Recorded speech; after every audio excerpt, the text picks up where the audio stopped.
What can Final Fantasy XIV learn from World of Warcraft? Hello everybody, I am Jmulls of Jmulls Gaming, and I love MMORPGs. They're my favorite genre, and my two favorite games are Final Fantasy XIV and World of Warcraft. And each game has its own strengths and weaknesses, and while they can't be directly compared to one another because they do focus on fundamentally different things, I think there is a lot both games can learn from each other to make each other better games going into the future. Competition breeds success. And in my mind, the ideal circumstance is that both games, and possibly even others, act as competition for each other to make them strive to be better and better. So in this little mini-series, this two-part series, I want to talk about what each game can learn from each other. In a future video, I'll cover what World of Warcraft can learn from Final Fantasy XIV, and in today's video, what Final Fantasy XIV can learn from World of Warcraft. I do think a shakeup is in order for Final Fantasy XIV, as we've talked about in a recent video, and I think that shakeup largely can come from non-rating content. I don't want to use terminology like casual, mid-core, hardcore, because the boundaries for what constitutes that specific type of content are arbitrary and blurry at best. But I think where Final Fantasy XIV largely struggles comes from its non-rating content. From its storytelling being largely just cutscenes shotgun to the player back to back to back, to dungeons that all feel formulaic and far too rigid in their overall design, despite in Donjel, in my opinion, having actually interesting bosses, and some absolutely beautiful visuals. And quite frankly, the non-rating content in Final Fantasy XIV just feeling largely stale and kind of bland. You can only do so many fates until they all start to blur into each other. You can only go on so many hunt trains that while they do look cool initially when you have everyone in one giant organized blob, it is cool for a few times admittedly, but then it just feels like a production line and so artificial and just bland, without interesting gameplay to really back the experience. The same logic applies to fates. They all just feel like mindless fill-the-bar quests that World of Warcraft was funnily enough plagued with for the longest time, and still is to some degree. What this largely amounts to is the world of Final Fantasy XIV not being populated by interesting things to do in it. And for an MMORPG, a game that you are supposed to become enthralled and engaged with this world on a continuous basis, Final Fantasy XIV succeeds in doing that through its storytelling and its overall MSQ, but outside of that, it doesn't have much to really go on besides some pretty visuals. And I do want to make this clear. I don't think World of Warcraft is perfect in this design area either, but I do think it's a heck of a lot better than how Final Fantasy XIV tackles it, and I think the way World of Warcraft tackles it is rather interesting, because when you break it down to its basic components, it's elements that already exist in Final Fantasy XIV. A lot of the world quests that I think are rather okay, that exist in World of Warcraft, are pretty much analogous to Fate. It's just the things you do there don't all just feel as if you're filling a bar. Some of them do, some of them are fill the bar, but some others are like, kill 10 or 15 of these enemies, or light this many beacons. Rather simple stuff, basic MMO quest design. But when it comes to this type of content in particular, in my opinion, I tend to lean on the idea that even small things and small differences and small variations can go a long way. Sure, if you're pumping in like 10 hours a day, 7 days a week into the game, pretty much everything outside of like high-end content, and I mean the highest of high-end content, is going to feel rather stagnant and just bland. But that's simply not where most people or most players are at. And the rewards for world quests, again, could be better in World of Warcraft, but I think they're a heck of a lot better than just acquiring this singular resource from Fates that you do in Final Fantasy XIV. If I'm particularly starving for Valor Stones or Resonance Crystals, I can hunt down specific quests that allow me to accrue more of them. If I'm into pet battles, I can go across not just the new zones, but also the older zones, find the battle pet world quests, and do those for the rewards that I specifically want. Whether or not I want more bandages or like XP items or tokens, whatever. I can pick and choose what I want to tackle. And a lot of modern World of Warcraft design leans into that idea. You can pick and choose what you really want to engage in. If you're not trying to absolutely min-max it, like you're not like a race to world first raider or something like that. Or you're somebody in Final Fantasy XIV that doesn't have a red dot in the middle of the screen. You know what I mean? Like if you're not at that upper echelon of skill and difficult encounter engagement, having a variety of things to do can be beneficial and is able to bolster content that for most people is rather brain dead. But by simply giving players the option of saying, hey, you want to go engage with this system, you're free to, but you don't have to. And you're not going to feel as if you're missing out on a lot. That's the thing when it comes to like World of of Warcraft, if you don't really particularly care about world quests and all that, you don't have to do like any of them, really, unless you want to farm renown, which is just a reputation system in World of Warcraft for largely cosmetic rewards, but you can get some decent pieces of gear for like fresh alts, but there's still other catch-up mechanisms in World of Warcraft, so again, you don't really need to interface with the system, but if the mood ever strikes your fancy, it is available to you. Having content that exists in that realm is something that I've really gravitated to World of Warcraft for recently. There's multiple ways to progress my character, and I think Final Fantasy XIV is trying to go in that way, but I don't think it's doing it in the best way. For instance, in World of Warcraft, there's like 4 main real endgame pillars. You have high-end PvP, we don't need to talk about that. You have raiding, Mythic Plus, which is a dungeon system in World of Warcraft that gets exponentially harder the higher level you go for, and introduced with the latest expansion, The War Within, you have delves, which are smaller scale. Kind of think of them like smaller scale dungeons. You can run them with a couple of people if you so wish, but I run them solo, and you get an NPC companion to party up with, named Bran Bronzebeard. If you're familiar with World of Warcraft characters, you may know that guy. You can customize him to some degree. You can choose whether or not he's a healer or a DPS, and in the next patch you can actually choose if he wants to be a tank or not, and then you can customize like 2 trinkets or like abilities that he can bring to the table. Nothing particularly in-depth, but serviceable for what this content is. Delves also exist on a spectrum. They go from rank 1 to like rank question mark.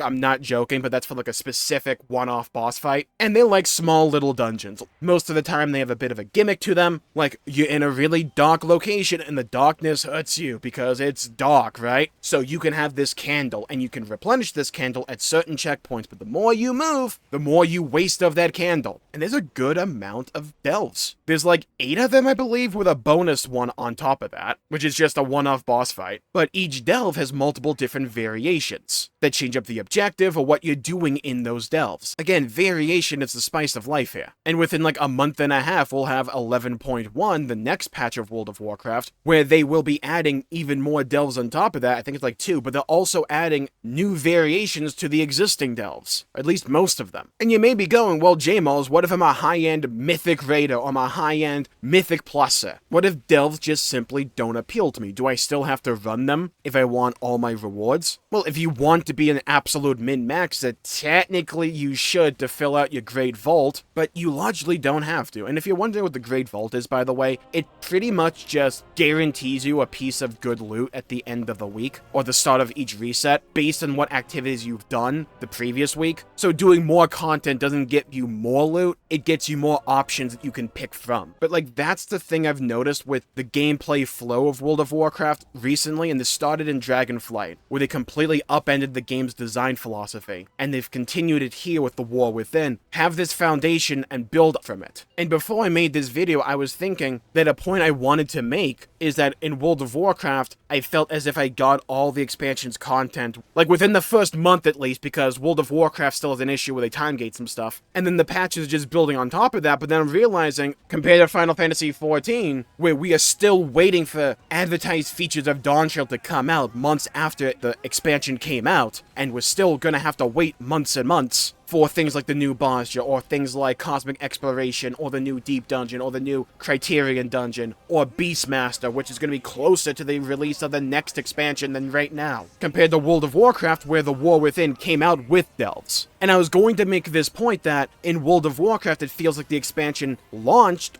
with all of its features compared to what Final Fantasy XIV does, because this is like standard practice for Final Fantasy XIV, where most of the time for all the expansion features, you have to wait months and months down the line. And it can make the beginning of an expansion feel rather lackluster outside of the story, unless you're a high-end raider. But then I realized, oh yeah, we have the roadmap for 2025 of World of Warcraft, and there's still new features coming down the line, or bringing back old ones. There was a system from a previous expansion of World of Warcraft called Battle for Azeroth, and this system was called Horrific Visions. They are one of my favorite pieces of content that World of Warcraft has ever made, and one of the first things I covered on this channel back in the day. They're bringing them back in, I think, 11.15, and it's kind of like a roguelike mode. Not like Torghast, that one sucked. Or they're bringing back events like Plunderstorm, which is like World of Warcraft Battle Royale, and I'm not joking about that. I didn't catch it the first go-around because I wasn't playing World of Warcraft. I only came back to the game back in November. But they're bringing the event back like next week.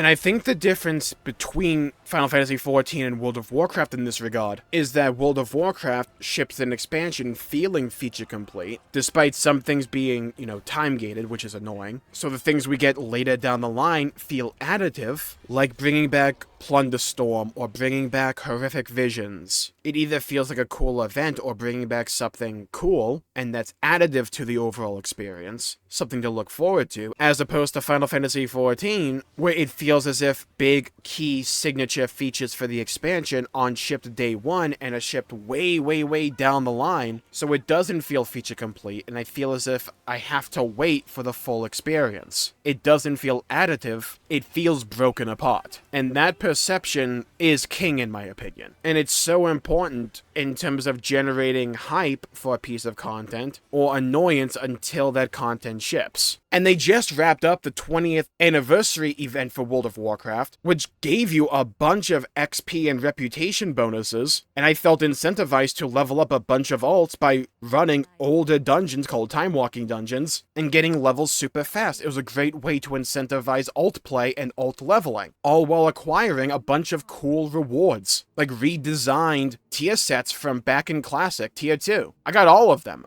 on top of new mounts, on top of new battle pets, new trademark, new toys, got new titles as well. There's a whole event about the secrets of Azeroth, where the game provides you a bunch of riddles and you have to break it down and solve the mystery, or just go to Wowhead like I did and just plug in the coordinates and go there. But again, that goes back to what I'm talking about, where World of Warcraft provides you a bunch of options in terms of what you want to do, and you can pick and choose to tackle what you want to do, as opposed to Final Fantasy XIV, where it has that mindset.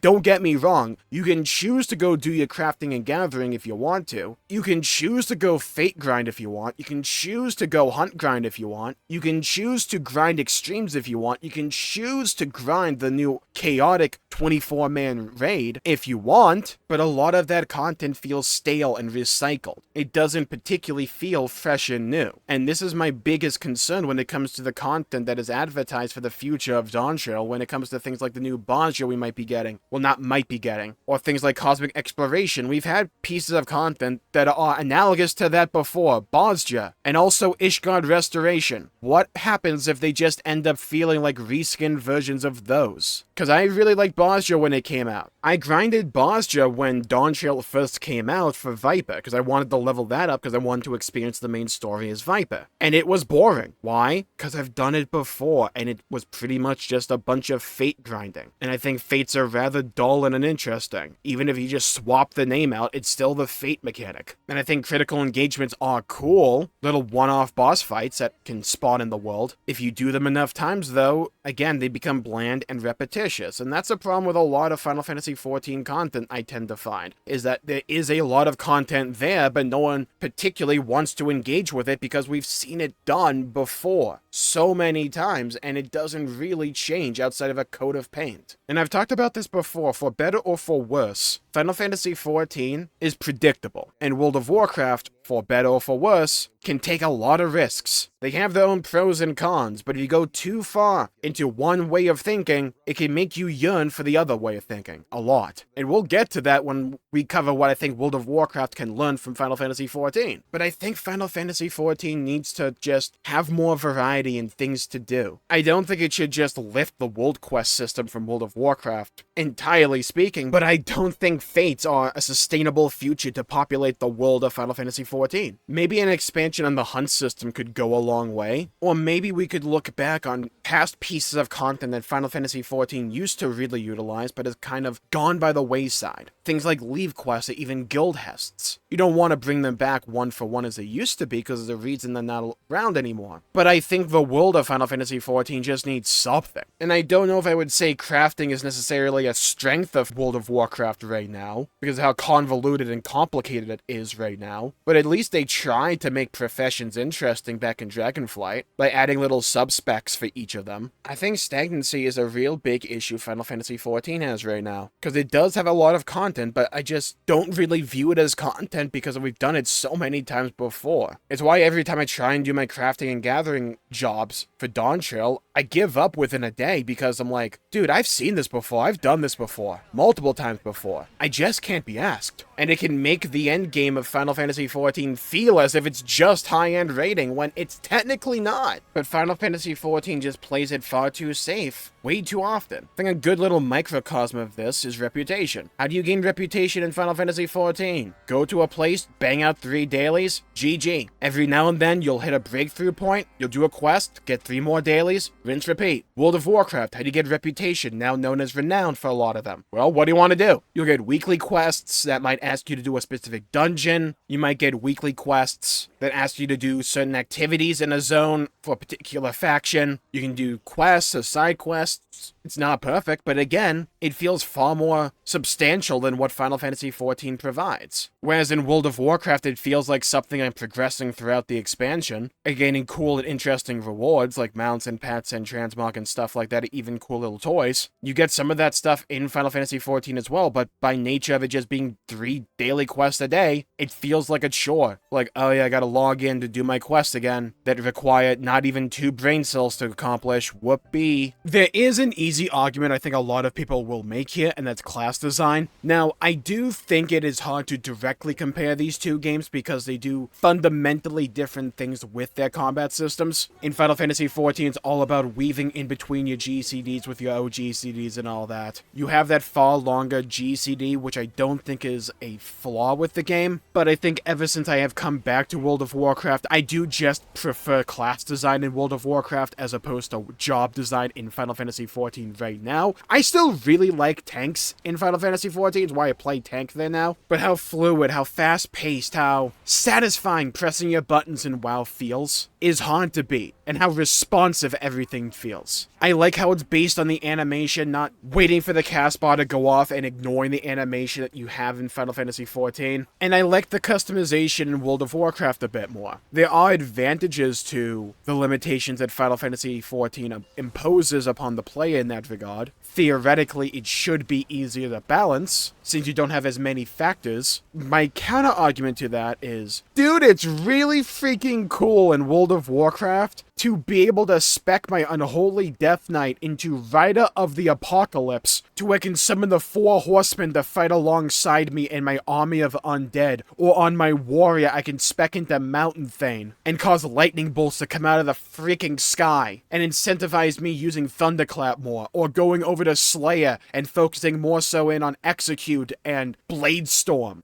On my Evoker, going for Scale Commander, and just seeing Drakthir fly by, and AC-130, whatever I'm fighting. That stuff is cool. And like, yeah, it is a multiplayer game, it is an RPG. There will be nerds to math all of this stuff out, and there will be Abyss. That is still kind of on Blizzard to balance. But dude, I'm sorry, it's just cool, and it's a game, it should be fun. And I can't say I've enjoyed DPSing in Final Fantasy XIV ever since, like, what, Shadowbringers? There's been a couple of specs that I still mostly like Dragoon or Red Mage. They just haven't gotten around to them in Dawntrail because they can't be asked leveling alternate jobs and running through the same dungeons over and over and over again for each of the jobs. WoW is far from a perfect game and it has its own issues that we'll cover in that video when we get to it, but I really do think it's onto something with its overall design philosophy. It doesn't nail the execution all the time, and trust me, there's plenty of videos online about how they've messed up Mythic Plus and what they need to do to save Mythic Plus, or delve rewards and stuff like that. But when it comes to Final Fantasy XIV, I'm just waiting for them to do something interesting. Island Sanctuaries could have been then, I've talked about that multiple times, but at least for me it wasn't. Just kind of felt bland and rather boring. And there's a lot of like individual elements we could pick apart and really talk about, like gearing. I think the gearing in Final Fantasy XIV has its own pros and cons like it does in World of Warcraft. I do like having things like tier set bonuses, which is like if you have 2 pieces of this tier set, you get a specific bonus, and if you get 4 pieces of that tier set, you get the 2-piece bonus and the 4-piece bonus. You can upgrade pieces of loot to be even better by spending various resources you grind out in-game, as opposed to Final Fantasy XIV where, you know the looting system, acquire tombstones, trade them in, run your raids each week. It's simple, safe, predictable, kind of like Final Fantasy XIV. And again, that has its pros and cons. And I don't think Final Fantasy XIV should abandon that philosophy wholesale. But it's like a spectrum, and I think if you go far too along one side of it, I don't think that's necessarily healthy. Final Fantasy XIV, I think at the end of the day, if we want to talk about like overall conclusions to draw, it needs to flesh out that non-rating content. It needs to make the world feel like a living, breathing world to some degree, and I don't think that requires a wholesale change of things to do. Retool certain pieces of content that already exist to be more fun and interesting. Add far more variety to things like fates. Retool the reward structure for fates. Maybe have another look at things like leave quests at guild heads. How can we bring these pieces of content that already exist in the game back into the modern day, change up the reward structure, and change up just a little bit how they actually operate to breathe new life into these zones. To give me a reason to go back into these zones, so I'm not just waiting in queue in a major city or whatnot. Because the design philosophy that I love in World of Warcraft right now exists in Final Fantasy XIV, where you pick and choose what you want to do and what you want to prioritize, and you can choose to interact with systems at your own convenience. But you have to try to make them actually fun and interesting, or at least have some variety to them. That is when I think Final Fantasy XIV is at its best, when it has options, when it has multiple different things to do. You normally get there near the end of an expansion when all the pieces of content are online, but when they just feel like I've done this before, it leads to this present state where a lot of people feel as if there's just nothing to do outside of high-end raiding. I don't think the solution is just to become World of Warcraft, but I think you can learn from World of Warcraft. And like I said, in a future video, we're going to talk about what World of Warcraft can learn from Final Fantasy XIV. And if you have any ideas what you think World of Warcraft could learn from Final Fantasy XIV about, or what Final Fantasy XIV can learn from World of Warcraft, leave them in the comments. I'd love to hear your thoughts and hear your perspectives. Or just, what would you do to improve the overall game state? What would you add? What would you change? And if you like this video, please leave a like and subscribe. It really helps the channel out and helps support future content, and I greatly appreciate it. Stay safe, have a great day, and I'll see you all next time. Bye-bye, everybody, until we meet again.